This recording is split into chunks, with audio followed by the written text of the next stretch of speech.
The woman who walked into the Advanced Flight Dynamics Wing was invisible.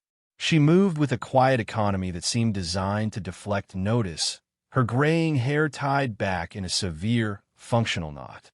Her fatigues were worn, washed so many times the fabric was soft and the color had faded to a dusty sage. She was assigned as a technical consultant, a title that, on a base bristling with cocky young pilots and ambitious engineers, meant she was glorified maintenance. The pilots, striding past in their form-fitting G-suits, saw only a janitorial shadow, another relic from a bygone era assigned to polish screens and coil cables. She carried a small, worn toolkit and said nothing, her eyes absorbing the vast, echoing space of the hangar, the smell of ozone and hydraulic fluid, and the gleaming husks of the next-generation simulators. Her name was Alara Vance, but no one bothered to learn it. Colonel Madsen reviewed her transfer papers with undisguised irritation. The file was a ghost, thin and heavily redacted. "Technical consultant," he muttered, tapping a pen on his desk. Alara stood before him, perfectly still, her hands clasped loosely behind her back. "Consultant on what, exactly? Your file is mostly black ink. Command just said you were being assigned here to observe and assist." He looked up, his gaze dismissive. She was older than he'd expected, lines etched around her eyes that spoke of long hours and little sleep. "Look, Vance, this is the bleeding edge. We're qualifying pilots on the Cerberus interface, the most complex flight system ever designed. Stick to running diagnostics on the secondary systems. Keep the benches clean. Stay out of my pilot's way." "Understood." He didn't wait for a real answer. "Good." Dismissed, Alara gave a short, almost imperceptible nod. "Yes, sir." Her voice was low and even, a stone skipping once across a still pond before sinking without a trace. For days, she did just that. She observed.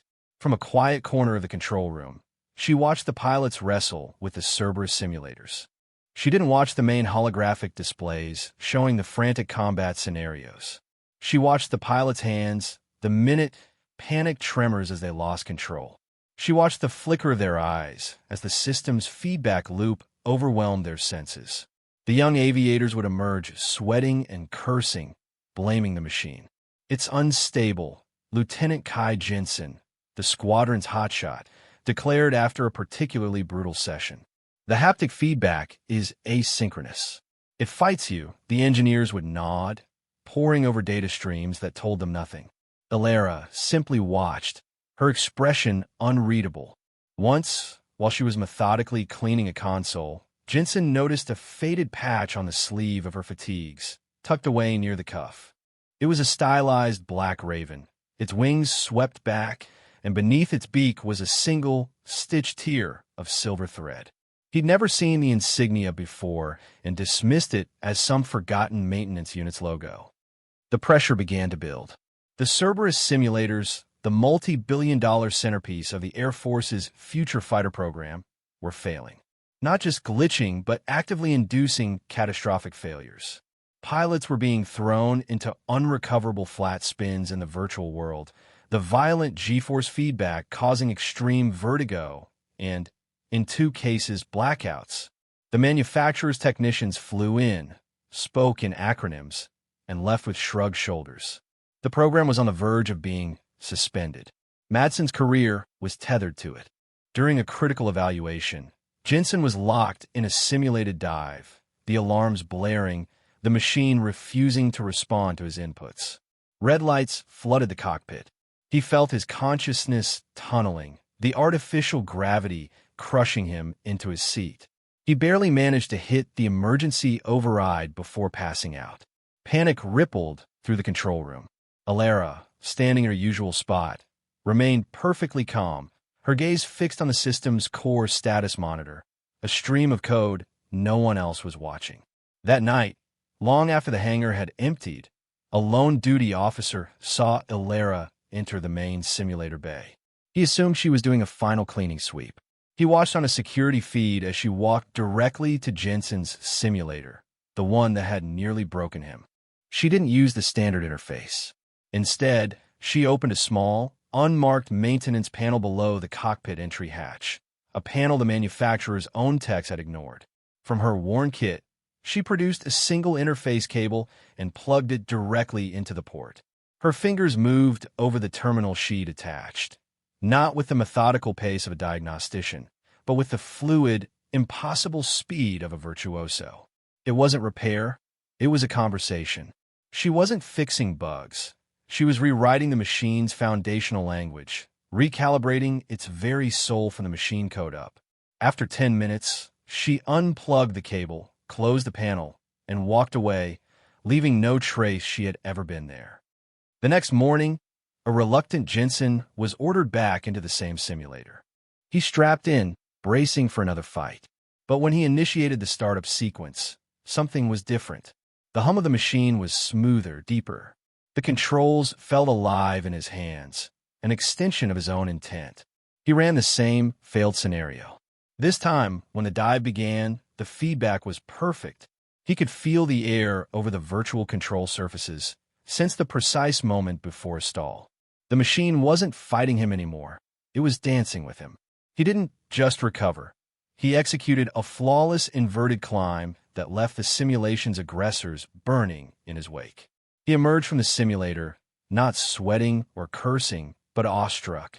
He looked across the control room and saw Ilera quietly wiping down a redundant monitor. He walked over to the duty officer. "What happened to this thing overnight?"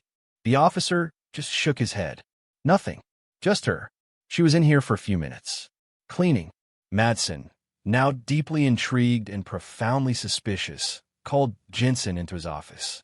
"She did something. I want to know what." He devised a new test. He ordered Jensen to run the Hades protocol, a classified stress test designed to break both pilot and machine, a scenario so impossibly chaotic it was deemed unwinnable. As Jensen's simulator powered up, the door to the control booth slid open and Ilera stepped inside. Madsen started to object, but the words died on his lips. She wasn't asking for permission. She put on a headset. The simulation began. It was a maelstrom. Multiple bogeys, system failures, environmental hazards. Jensen was a master, but he was drowning. Just as a fatal missile lock chimed, a voice cut through his private comms, calm and clear. "Okay, invert your thruster manifold and vent plasma." Now, it was an undocumented, unheard-of maneuver. Trusting an instinct he didn't understand, he did it. The missile lost its lock, confused by the sudden energy signature. "Dive," the voice commanded. "Use the canyon's magnetic interference as cover." She guided him, her instructions brief, precise, anticipating the enemy's every move. He didn't just survive. He won. Stunned into silence, Madsen stared at Ilera. How would she know those protocols? That maneuver wasn't in any manual. It was a ghost tactic, something a pilot might dream up in a moment of desperate genius. He stormed back to his office and made a call, demanding his contact at the Pentagon pull every string possible to unseal her file. As he waited, a 4-star general on an unrelated base walked through the hangar. The general, a man who had seen everything, was telling a story to his aide when he stopped dead.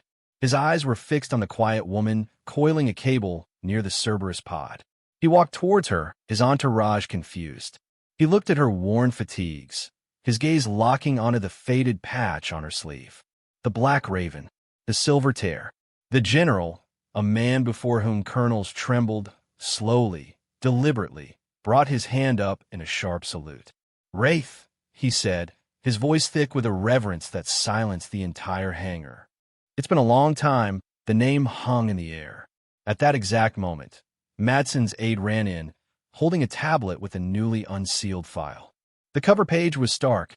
Project Nightingale. Lead test pilot and system architect, Ilera Wraith Vance. She hadn't just tested the prototype. She had written the core code. She had designed the very soul of the machine they couldn't control. The story of the quiet consultant who was actually the legendary architect of the Cerberus system spread through the base like a shockwave.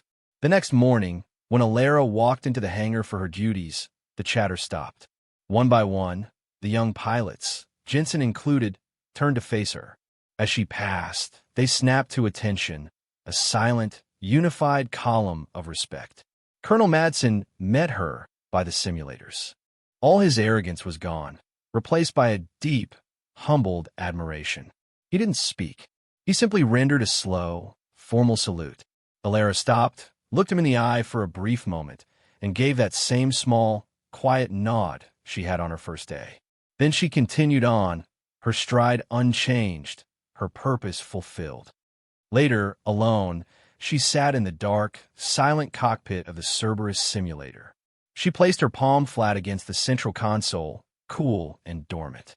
As her skin made contact, a low hum vibrated through the frame, a soft thrum of power that felt less like a machine and more like a living thing acknowledging its creator.